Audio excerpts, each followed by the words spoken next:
Fascist সময়ের চিহ্ন যে রাষ্ট্রপতি, সেই রাষ্ট্রপতিকে দ্রুত সময়ের মধ্যে আসলে গ্রেফতার করা প্রয়োজন। এবং তিনি যেই ধরনের সাক্ষাৎকার দিয়েছেন সেটাও তো আসলে শপথ লঙ্ঘন হয়েছে।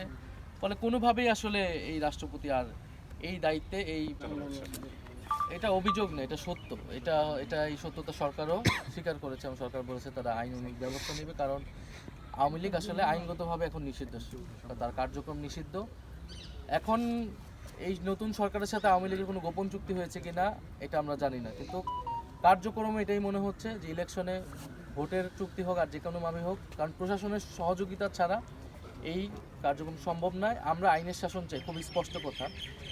যদি আইনের শাসন ব্যত্যয় সরকারের পক্ষ থেকে ঘটে, আইনে থাকা আইনগতভাবে নিষিদ্ধ হতো সরকার যদি সেটা প্রশাসন যদি সেটা অফিস খোলার বা কার্যক্রম করার সুযোগ সুবিধা করে দেয়, তাহলে জনগণের পক্ষ থেকে আমাদের প্রতিরোধের ডাক দিতে হবে। এটা আমরা বলেছি। আমরা অপেক্ষা করছি সরকার কি আইনের শাসনের পক্ষে যাবে, নাকি সরকার আরও একটি তাকে দ্রুত সময়ের মধ্যে গ্রেফতার করা। এটা আমরা মনে করি এই নতুন সরকারের অন্যতম দায়িত্ব।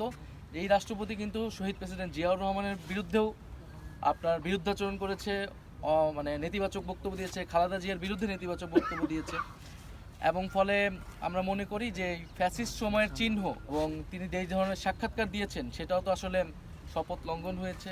ফলে কোনোভাবেই আসলে এই রাষ্ট্রপতি আর এই দায়িত্বে হয়তো আমাদের সাথে ইফতার করেন না, সমস্যা নাই। ইনশাআল্লাহ সার্জি সালাম আপনাদের সাথে আজকে ইফতার করবে। আমার আরেকটা ইফতারের অনুষ্ঠান আছে, তো সার্জি যাওয়ার পথে আমরা কোথাও একটা বসে একসাথে আপনারা একটু ইফতারটা করে নেবেন। আর আমরা আজকের জন্য খুবই দুঃখিত। এই প্রথম যে অধিবেশন হবে, সংসদ অধিবেশন, সেই অধিবেশনে আর প্রথম কাজটি হবে যে এই যে ফ্যাসিস্ট সময়ের যে রাষ্ট্রপতি, ফ্যাসিস্টের দোসর রাষ্ট্রপতি, তার অভিশংসনের জন্য পদক্ষেপ নেওয়া। এবং নতুন সংসদ, জাতীয় সংসদ, সরকারি দল, বিরোধী দল সবাই মিলে এই কাজটি করবে। কারণ ফ্যাসিবাদের বিরুদ্ধে আমাদের কিন্তু জাতীয় ঐক্য রয়েছে। আমরা মনে করি সেই জাতীয় ঐক্যের জায়গা থেকে এটা এখানে কোনো বিভেদ থাকবে না। এটা সরকারি দল, বিরোধী দল একত্রে এই উদ্যোগ নেবে। এবং এই যেই রাষ্ট্রপতি শাহাবুদ্দিন চুপ্পু, সেই সময় রাজনৈতিক দলগুলো ঐক্যমতে আসতে পারেনি দেখে রাষ্ট্রপতি পরিবর্তন হয়নি। নাহলে কিন্তু অন্তর্বর্তী সময়েই রাষ্ট্রপতি পরিবর্তনের দাবি জনগণের পক্ষ থেকে ছিল। সেই সময় রাষ্ট্রের স্থিতিশীলতা, সাংবিধানিক শূন্যতা, অনেক কিছুর কথা বলে রাষ্ট্রপতিকে রেখে দেওয়া হয়েছে।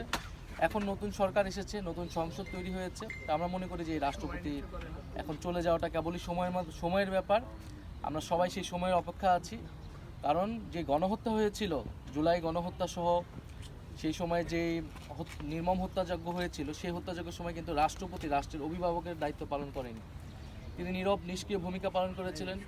বৈষম্যবিরোধী ছাত্র আন্দোলনের পক্ষ থেকে কিন্তু কোটা সংস্কার দাবি নিয়ে আমরা রাষ্ট্রপতি ভবন পর্যন্ত গিয়েছিলাম, বঙ্গভবন পর্যন্ত গিয়েছিলাম। তার নীরব ভূমিকা, নিষ্ক্রিয়তার কারণে এই গণহত্যা সংঘটিত হয়েছে। ফলে এই গণহত্যার দায়ে তিনিও অভিযুক্ত। এবং তার বিরুদ্ধে কিন্তু আর্থিক অনৈতিকতার অভিযোগ রয়েছে এর আগের থেকেই।